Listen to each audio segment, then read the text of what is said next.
There are all kinds of situations where we would love to have more control over what the brain can do, so that you have these choices of what exactly you're taking in, what you're learning, and where you're going with that. And there are also situations where we simply wish that we could experience more. Say, for example, that you would like to be able to perceive things that we currently can't perceive. You want to be able to see in the ultraviolet, or you want to be able to hear ultrasound, or what if you wanted to be able to remember more things than you normally can remember? The most exciting part of the future to me is the potential to achieve humanistic intelligence, this idea that the late Marvin Minsky talked about, which is being able to create an environment where we have a symbiotic relationship with artificial intelligence. And we will see a blurring of our physical, digital, and biological worlds, not so much being separate parts, but as being seamless parts of one integrated human organism.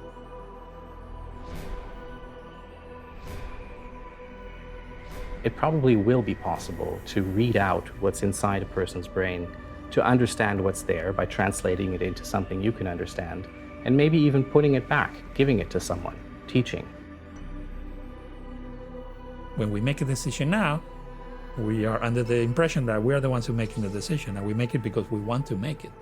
But if our brains are connected to the net, to a computer cloud, and there are algorithms there that are used in our decision making, well, who's deciding?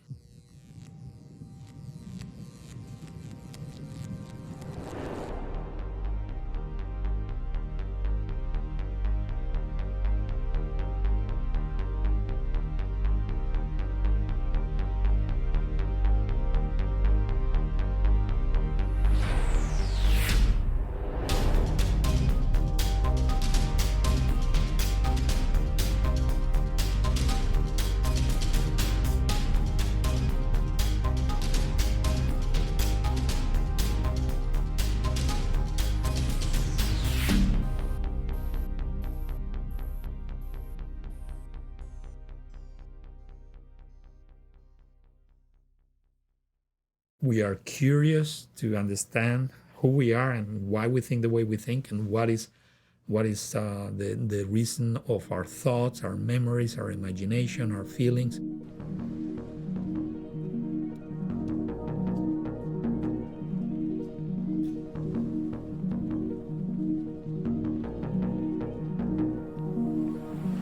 Understanding this incredibly complex organ that gives rise to everything that makes us human, everything we see, feel, hear, our sense of identity. And so given the vast complexity of the brain, 100 billion neurons, hundreds of trillions of connections, operating in a dynamic network that's constantly changing, it's just a really very, very complicated system for us to study with science. So it's a big challenge, but one that I really enjoy undertaking. In the human brain, you have about 3 million kilometers of fibers connecting it. So it's enough to go around the moon a couple of times, just in one brain. The place in the universe that is likely the most complex and mysterious. The place where emotions, thoughts, and memories arise. That place in the universe that tries tirelessly to understand itself. An unsolved enigma. We don't know, and we cannot build today anything that is even as closely connected to as what we see in the human brain.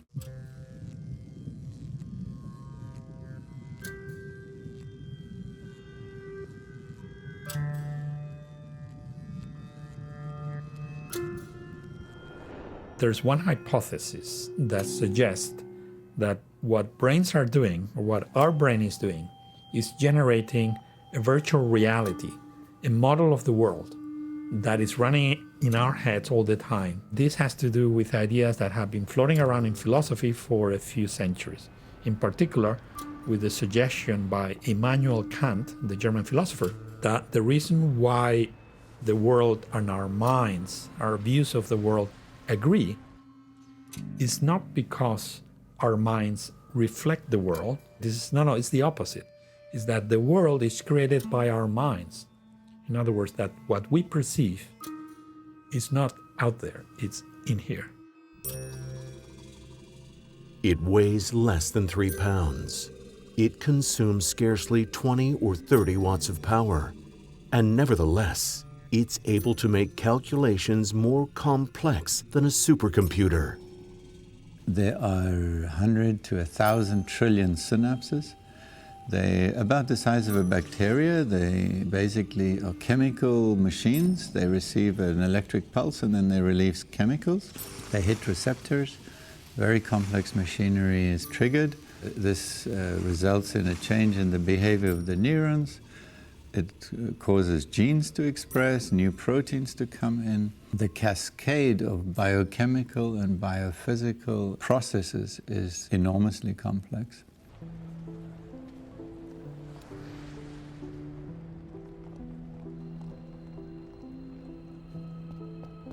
If you would try to describe how the networks of cells is working, I would say that imagine that you are having phone calls with 10,000 people at one and the same time. And the same what you are doing, everybody is doing who is living on our planet, on the Earth, about 7 billion people. And when you then try to describe all this communication that is going on of all the 7 billion people, and then you imagine that this is only 1/10 perhaps of the capacity, and everything is only within your skull, is restricted to 1.5 kilograms. And this is complexity in my view.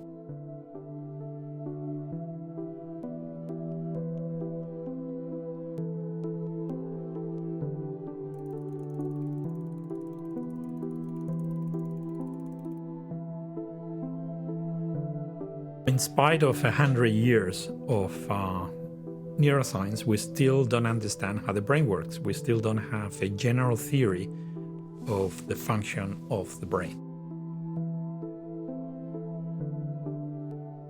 The first reason why I would argue it's critical to understand how the brain works has to do with our own definition as human beings.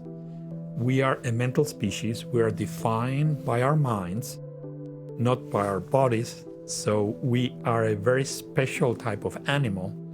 We don't understand the organ that generates our minds. So when we understand how the brain works, we will be able to understand how our mind is from the inside, and we'll understand ourselves for the first time.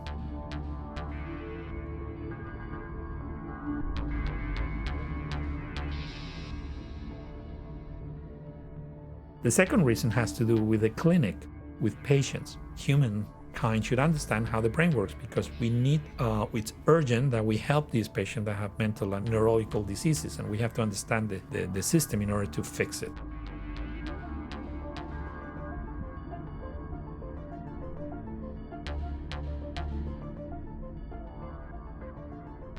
We estimate that possibly 1 person out of 2 to 1 person out of 3 in Europe have some kind of disorder that is related to the brain. Altogether, it's maybe up to more than 200 million persons in Europe who have one of those disorders. And it's also associated with a huge cost for the society.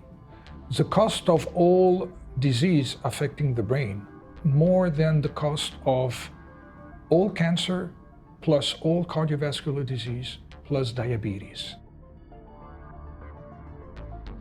And then the third reason has to do with technology and the economy. And it is very likely that brains, not just of humans, but brains of all animals, have discovered through hundreds of millions of years of evolution ways to compute that could be much more efficient and powerful than what we're doing currently with our digital computers. So if this is the case, if we were able to break this neural code and understand how the brain computes and what are the algorithms that are present in our nervous systems, we will likely revolutionize computer science, computer technology, and I would say the economy at the same time.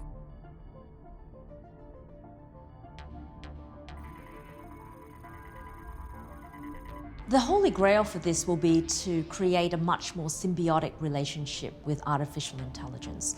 As we can see today, artificial intelligence is moving forward in leaps and bounds, offering us a myriad of new ways of being more productive and more efficient in how we conduct our businesses and how we manage our daily lives. With the introduction of more and more devices that actually understand the human and help humans optimize their own performance, we will have a way to create a different type of intelligence, what I would call humanistic intelligence. The distinction between the biological world, the physical world, and the digital worlds will just blur, and we will integrate seamlessly across all of these dimensions. A deep understanding of the functioning of the human brain could bring answers to great philosophical questions, such as what consciousness is and how it is built, or if there is free will. Concepts such as the inner self, guilt, or even reality could change forever. We are opening the door to a world where we will communicate directly with a computer through thought. A world where we will be able to share our thoughts and our emotions through the internet. We can envision a future in which we are able to read the thoughts of others and even to manipulate them.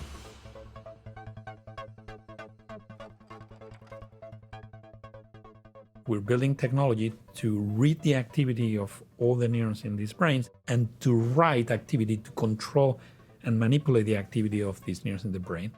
And these technologies are necessary to be able to cure human patients. But the same technology is neutral. It could be used for good or for bad. The same technologies to read and write activity into brains can be used to decipher what people are thinking or to influence the activity of the minds of people. So you say, well, this is science fiction. Well, not really.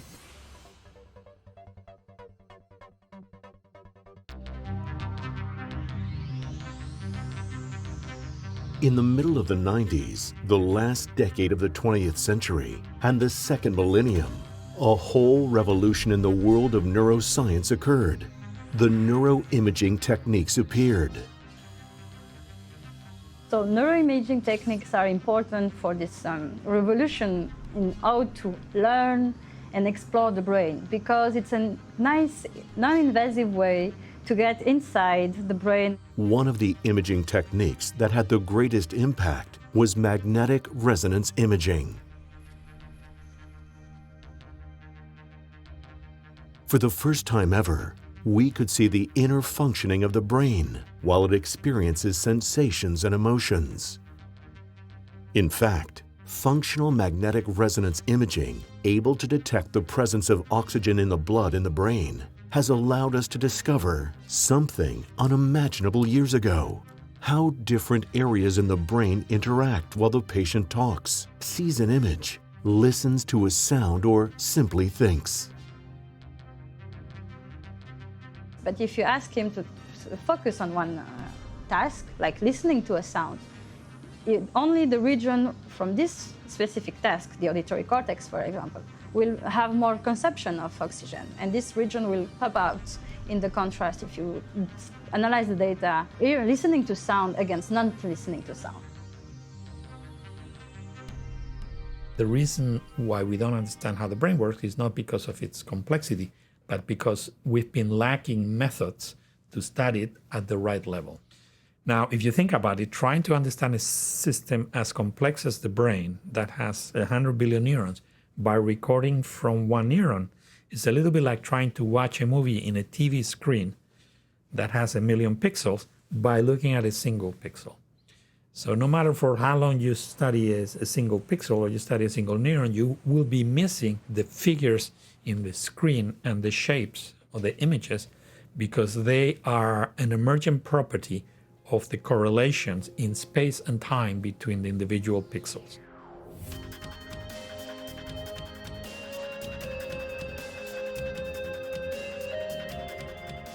We think that neuroscience should embark on this period of new technology to develop the method so that neuroscientists and clinicians will be able to see for the first time in the future the activity of complete neural circuits and be able to decipher the functional meaning of this pattern.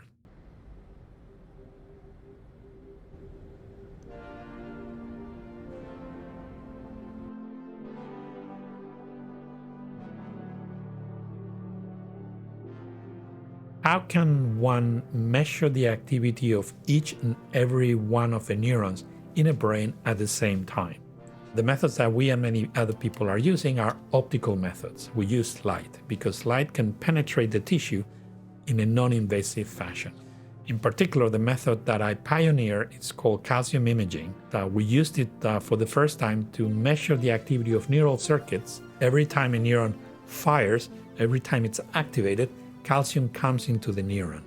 So that means if you have these little calcium indicators, these fluorescent molecules in all the neurons, you can directly see who is firing, who is being activated in the entire group at once, because you see these as changes in fluorescence that are happening in different neurons at different times. Thanks to neuroimaging techniques, we have learned more about the brain in the last 15 years than in the whole history of humankind. The advances already made allow us to think that in the near future, we will be able to solve neurological damage, diseases like Parkinson's or Alzheimer's, depression or schizophrenia. Yeah, I think that the revolution we're experiencing now is first the birth and the success of human neuroscience. We now have fields like cognitive neuroscience, where we use functional brain imaging and non-invasive brain stimulation to study the functioning human brain. And that was, I think, the first step.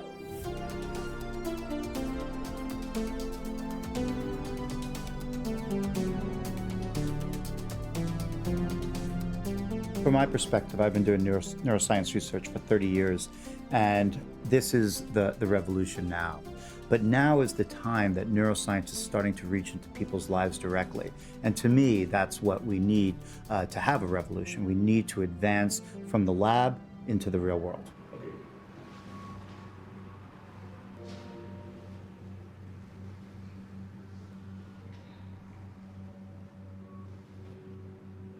This is a software application to be able to control the puzzle box orbit. I'll first connect it to the Emotive Insight EEG headset. And that's now connected. What we have to do is train two patterns. The first is a resting state, so that we understand when you want to control the orbit versus not. And then the second pattern is to control what you want to apply for flying the orbit.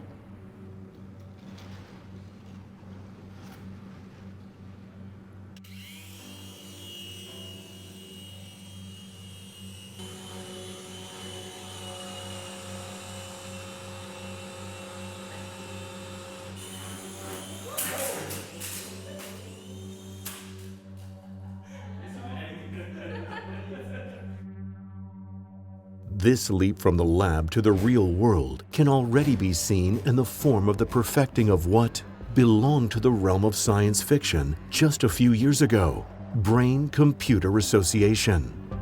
The so-called brain-machine interfaces have solidified this revolution in the world of the neuroscience.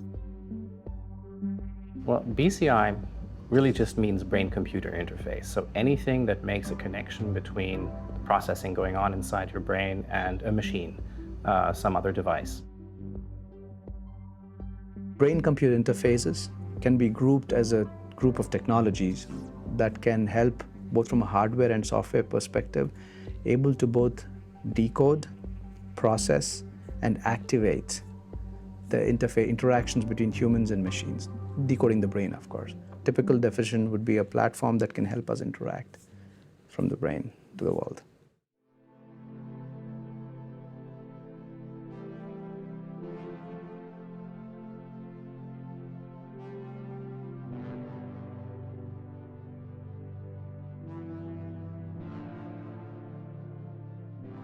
The brain-machine interfaces are bringing great advances in various therapeutical applications. Up to now, one of the main practical applications is the treatment of different pathologies associated with paralysis. At the Federal Polytechnic School of Lausanne, Switzerland, Dr. Jose Milan has been working for years on an ambitious project based on the development of a brain-machine interface that allows paralytics to control a robotic exoskeleton with their minds, thanks to which they can walk again or move a hand. The patients wear an electrode helmet that detects their cerebral electrical activity. What we ask people to do at the very beginning, because they need to go through a training in order to acquire the capability to modulate voluntarily their brain signals, is to imagine the movements that they want to accomplish. And this requires some time, because it is not easy to do that. Our algorithms are capable to discover which are the areas, the specific areas that they are activating and desactivating, at which frequencies this is happening. And this is the input to our machine learning algorithms that will build the model of the decoder that will differentiate a opening, a closing of the hand, a right step, a left step, and so on and so forth. So during this training, people at the very beginning need to imagine the movement of their own body. And in many cases, people, after some training, and because the fact that as they imagine a movement of their body, this is executed via the exoskeleton, they don't need to think any longer about their own body. They think in terms of the exoskeleton, because the exoskeleton has been integrated somehow in people's body schema that we have in our brain. The possibilities that this technique offers to these patients have allowed to a quadriplegic patient to be able to drive a Formula One car just with his mind. In 2017, Rodrigo Hubner Mendez became the first person to reach such a milestone. This opportunity to work with Rodrigo was incredible. Globo TV in Brazil created a vehicle, a Formula One vehicle, that was completely controlled just using the power of thought. So what they used was our 14-channel Epoch Plus headset, measuring electrical fluctuations from Rodrigo's brain.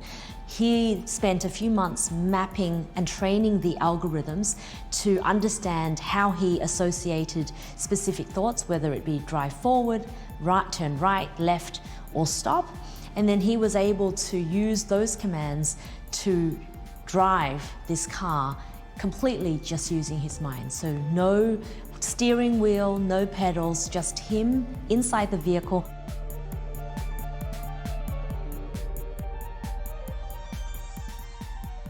This was a very fortuitous moment when Lewis Hamilton, who is obviously the world's reigning F1 champion, was in the same place as Rodrigo in the UAE. Rodrigo posed a very exciting challenge for Lewis, which is, would you like to race me? Surprisingly, Lewis accepted the challenge, so I'm not sure when we're going to start seeing the two of them start practicing, but I know that Rodrigo is very excited about the ability and the opportunity to race with the reigning world champion just using his mind. Around the world, a wide variety of projects based on brain-machine interfaces are currently being developed. In Boston, the company Neuroelectrics has developed a technology based on the use of mind-controlled video games to learn to regulate brain activity. Okay, so today we are going to measure your brain waves with this device. This device basically uses dry electrodes to measure your brain waves like this. And today we are going to measure specifically your alpha brain waves. And you're going to be able to control an object in this screen going up and down. So I'm gonna put you the cap.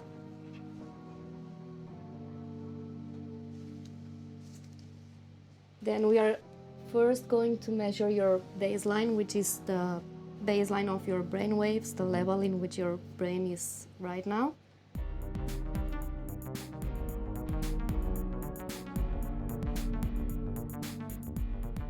So the way we have developed our brain-computer interface is we are collecting brain signals, for example, alpha or beta or gamma, which are different in frequencies, right?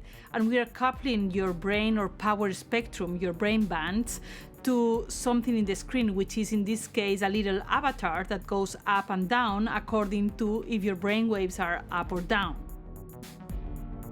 So this submarine here, this is going up and down according to your brainwaves, and you are controlling it. So you need to focus on it and keep relaxed and try to control it, moving it up and down.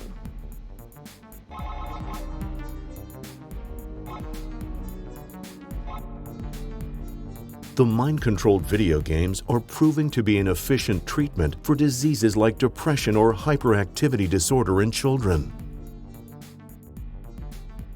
At Neuroscape, a neurotechnological company based in San Francisco, they are using these video games controlled by the mind for therapeutic uses.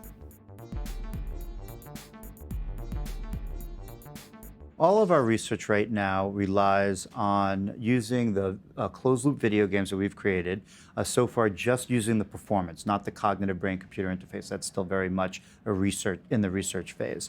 And then we apply these closed-loop video game treatments to see if they can improve attention abilities in many different clinical populations, including ADHD, which is attention deficit hyperactivity disorder, but also post-traumatic stress disorder, traumatic brain injury, depression, and autism. We developed these closed-loop video games that record your performance and use that data to challenge you in a very personalized manner. So if it's too hard, the game could back off. If it's too easy, it can make it more challenging. It just puts it right at that sweet spot. And then the game mechanics target different neural networks that we're trying to improve. So it could be a prescribable treatment, just like we currently use stimulants to help improve attention abilities in children that are suffering ADHD.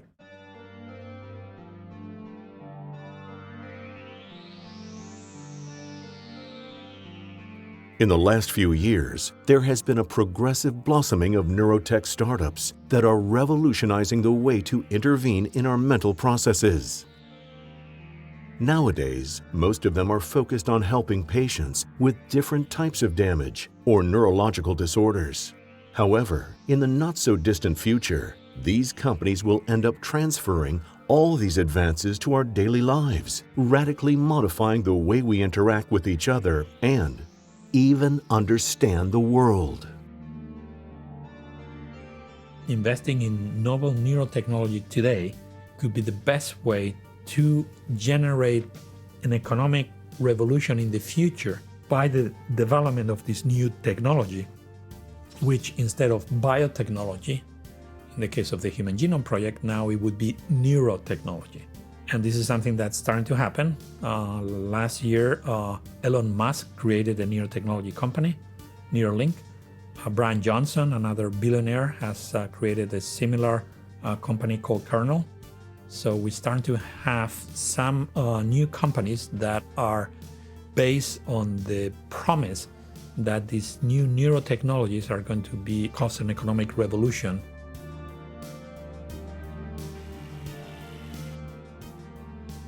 Emotive is a neuroinformatics company. So what we do is we're a platform that allows us to interface directly with the brain. Today it's using non-invasive methods. So we start from the sensor input, so measuring the brain activity itself, through to the translation of the electrical signals from the brain, and then we map those to control and influence the environment around us. Look at your brain, Kim. So you're wearing a 14-channel EEG, and this is just picking up electrical fluctuations that result from neurons firing inside your brain. The brain is made up of billions of neurons, and when they interact, the chemical reaction just emits an electrical impulse that we can pick up. You can see that different parts of your brain is lighting up depending on what you might be thinking or whether you're paying attention to what I'm saying. So what we're doing here is we're mapping those electrical fluctuations into a 3D model of what your brain is doing, and each of the colors represent a different frequency band, which indicates how fast the information is traveling from one part of the brain to another.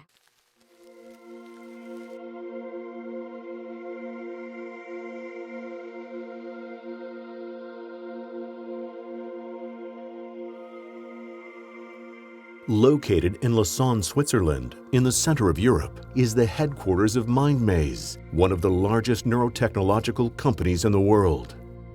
And our big goals are really to disrupt industries from healthcare, so really improving quality of life after a neurological injury, all the way to being able to help healthy individuals, enable the ability of their brain to learn, to play, and interact, entertain. One of those technologies designed to help the rehabilitation of patients who have suffered stroke is MindMotion Pro. It's the first device a stroke or a brain injury patient sees after the injury. The first 2 days when they come out and they need to recover. It's one of the first devices that's able to start training of both the brain and the body. So it's about neuroplasticity, tricking the brain. So we're going to put markers on you so that the camera can see your arms while we do some activity. So it's pretty intuitive. You'll just need to move your hand to the start button. And similarly, if you move it in the direction that isn't indicated, you'll see how to correct it. So let's say someone who has a stroke cannot move the left hand, and he can move the right hand. The camera in the MindMotion Pro tracks the right hand and puts it on an avatar on the left side. And then the brain suddenly says, oh, something's happening there, so I should try more. And it starts activating the pathways that used to control that hand, and slowly it accelerates recovery. The latest and most ambitious proposal of MindMaze, the CogniChip, goes one step further and merges neurotechnology with artificial intelligence.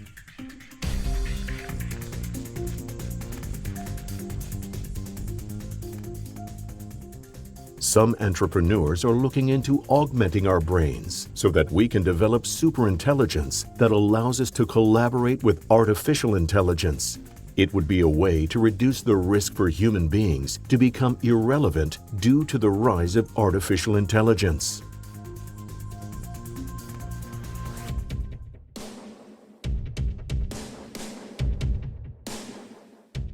It is the next frontier. Neuroscience and neurotechnology, brain technology is definitely the next frontier. Now we truly are at the frontier where we can do some impactful things with the brain. So yeah, neurotechnology is now really going to kick off.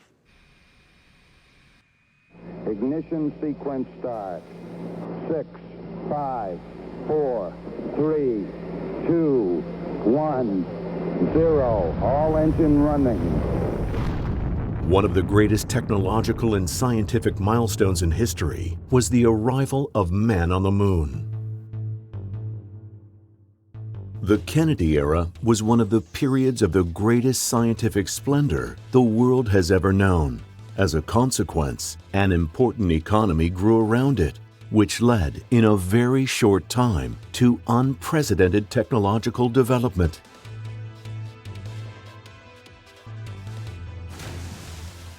Ideas are what power our economy. We do innovation better than anybody else, and that makes our economy stronger.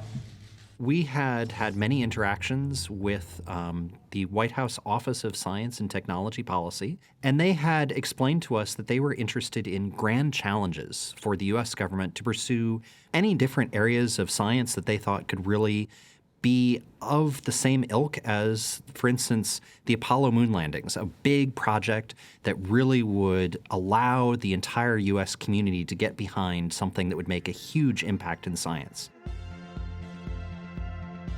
They found that great science project in the BRAIN Initiative, a research megaproject that Obama announced in 2013 with the goal of unveiling the mysteries of the brain.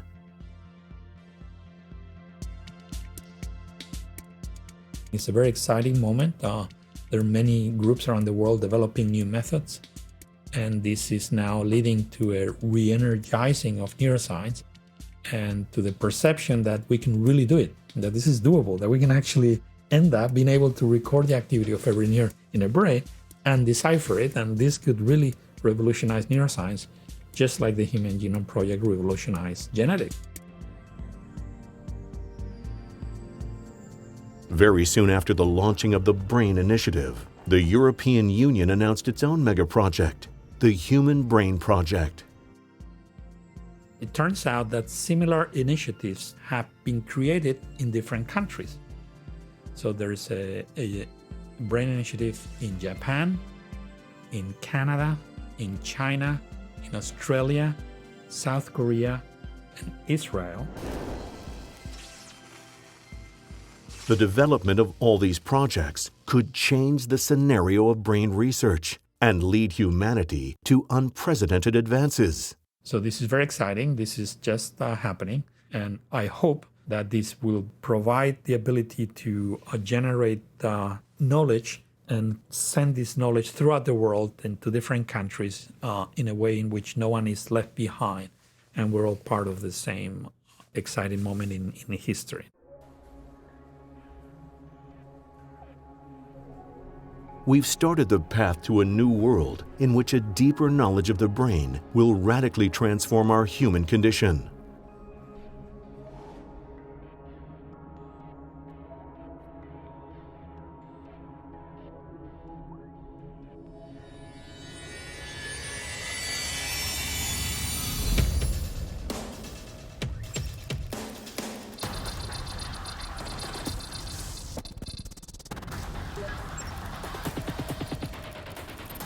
Brain-machine communication will grow progressively more efficient and precise, and will open up a vast range of possibilities for human beings to benefit from the potential offered to us by artificial intelligence.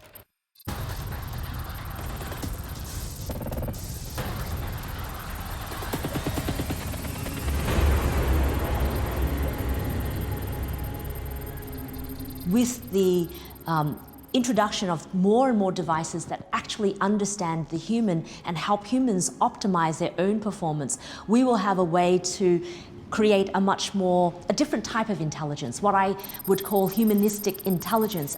The idea is that you can create a myriad of devices and sensors around us that interface and interplay with artificial intelligence in a way that makes humans much more symbiotic with their environment. So, the distinction between the biological world, the physical world, and the digital worlds will just blur, and we will integrate seamlessly across all of these dimensions. And so, when you feel confused, your AI will recognize that and will prompt you with commands. If it recognizes that you're fatigued, it'll send a command to brew the coffee pot or a message to your phone reminding you to go out and take a short walk and stretch your legs. So you will become integrated with your environment, and your environment becomes an extension of your brain. And I think that type of humanistic intelligence is really where we're going to see the future go.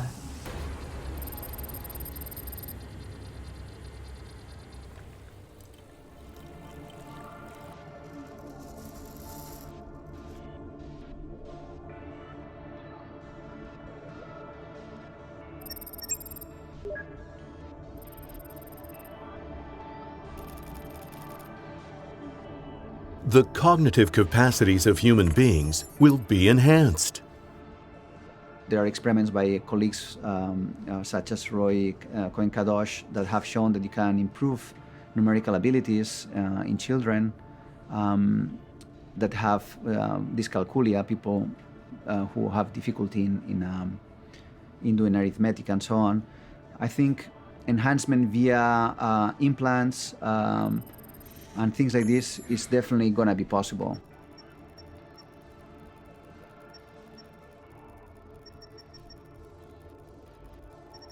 Technologies are going to enable humans to augment ourselves mentally. Just like holding an iPhone, we can have access to an enormous amount of information. If that comes directly piped into our brains, we're going to be able to operate at the cognitive level above what we operate at normally. So they're going to be augmented humans. So this could cause major difference in the society, can accentuate the difference between different social groups of different countries. And we have to ensure that there's equal access to all of that, that there's a principle of fairness that runs across the application of these new neurotechnologies and artificial intelligence algorithms.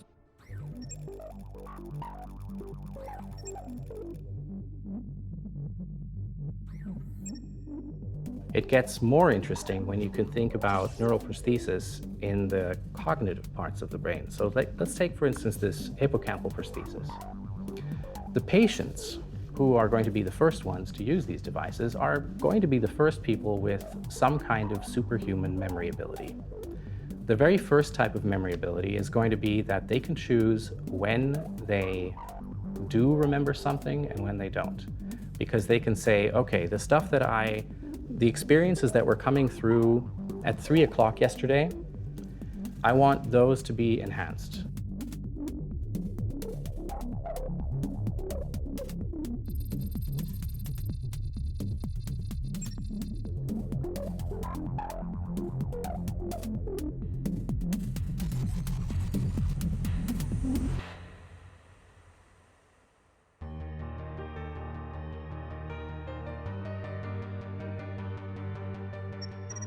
Brain-computer communication will make way for brain-computer-brain interfaces.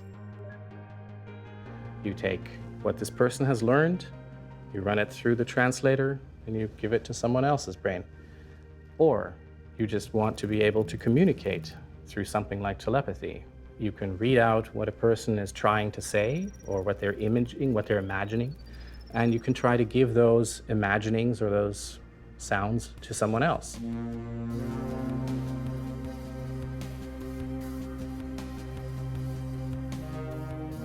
Or you could try to detect what a person is feeling, and you can translate that in a way and then give it to someone else. So you can imagine this as a communication pathway that wouldn't just work for words, but it would work for images, it would work for feelings, it would work for anything that we share in a sense, where we can say, because we're all humans, we all have feelings of happiness and of sadness and of pain, and we have a smell and we have vision. So you can transfer smells, you can transfer vision, you can transfer auditory, you can eventually, with enough translation, even translate knowledge and memory. Connecting brains is going to be done. There are definitely hurdles, and it's going to take very important technological breakthroughs. I think in the future we will definitely have very powerful synthetic telepathy technologies.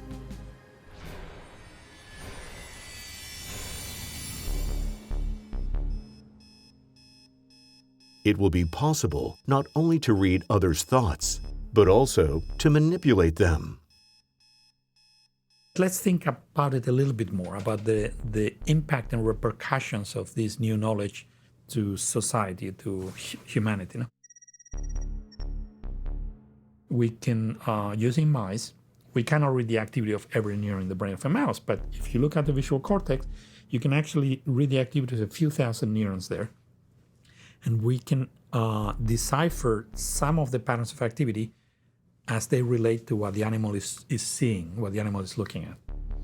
And then we can go in with optical methods, with optogenetics, and selectively change the patterns of activity and fool the animal into thinking that he's seeing one thing or the other thing by essentially playing the piano with these neural circuits in the visual cortex of the brain. This is something we can do today.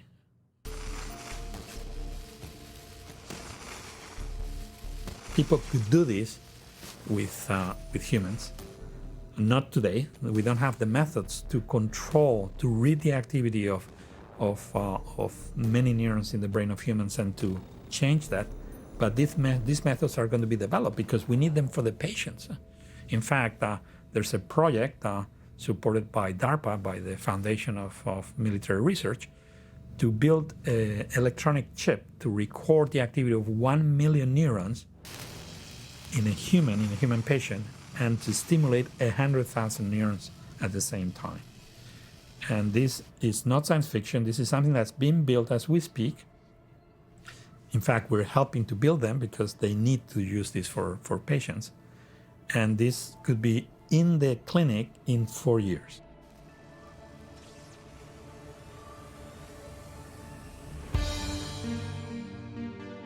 A whole new world of opportunities is opening up before our eyes. A world where we will have the ability to co-evolve with artificial intelligence.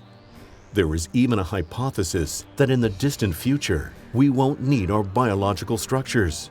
If all we are our thoughts, our memories, our emotions, our whole self can be transferred into a computer, our biological bodies will no longer be necessary. So now we're getting into the more far future science fiction aspect of this whole endeavor. There's a science fiction term called mind uploading.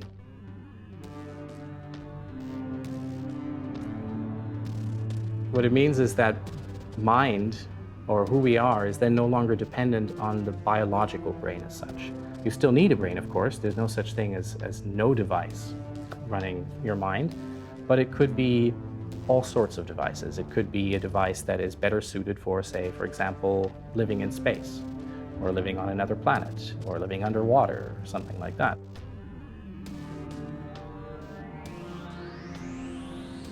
So when you get to a far future where the technology of whole brain emulation, which is really the more scientific concept, what is it you're actually doing here? You're trying to emulate what's going on in the circuitry.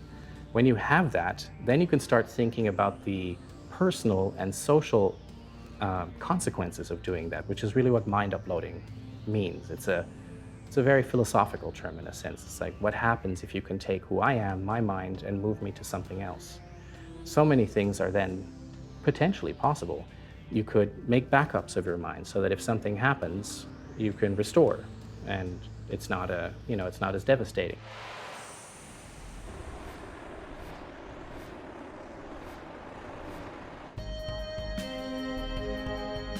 The knowledge we have acquired in recent years about the brain has given us possibilities until recently considered science fiction.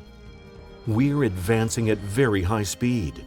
We can't know where a deeper knowledge of the brain will lead us, but it's in our hands to steer it in the right direction. It's critical to have guidelines, ethical guidelines for the development of these technologies. We propose to add to the Human Universal Declaration of Human Rights new rights to protect individuals from the abuse of neurotechnologies and artificial intelligence. So this is what we call the Neuro rights, and they have to do with protecting the mental privacy of people. So this is our first one. Not just the data privacy of our phones, no, the mental privacy, our thoughts, and even worse, our subconscious thoughts, things that we don't even know, we're not aware of knowing them. Those should be protected. It should be and this is the ultimate human right, our mental privacy.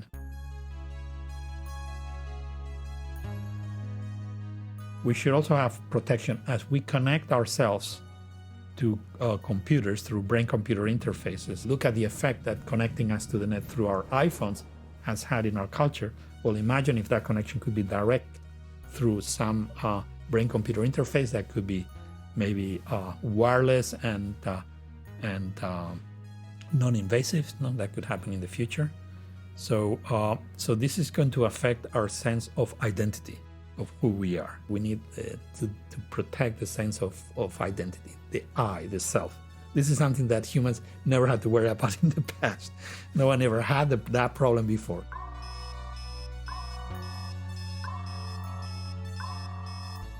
Related to this is also our sense of agency, our free will. It could be someone who wants to actually change the way you're operating. So that's another fundamental right that has to be protected.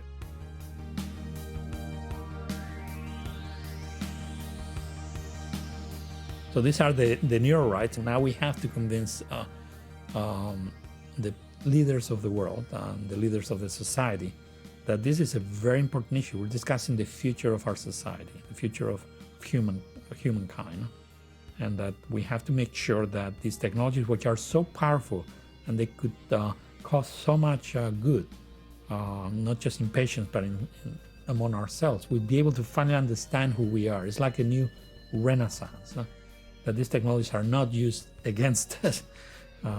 We have to be vigilant, and we just have to put this ethical framework in place so that this doesn't happen.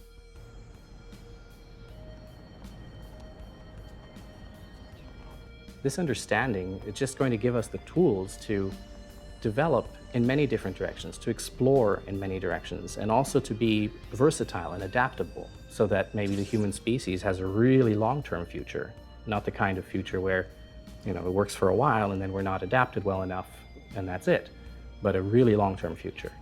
That's what I'm hoping that this could ultimately lead to. I hope it could provide us with the tools to have basically what you might call another Cambrian explosion, where the new species develop in all kinds of directions, except it's us. It's the human species deciding that we want to try out this direction, try out that direction, and so forth.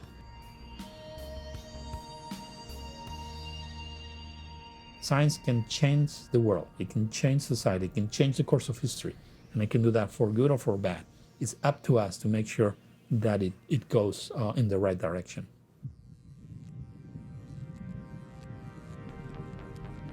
We've entered a new age, the age of neuroscience, an age in which the way we experience and feel the world will radically change.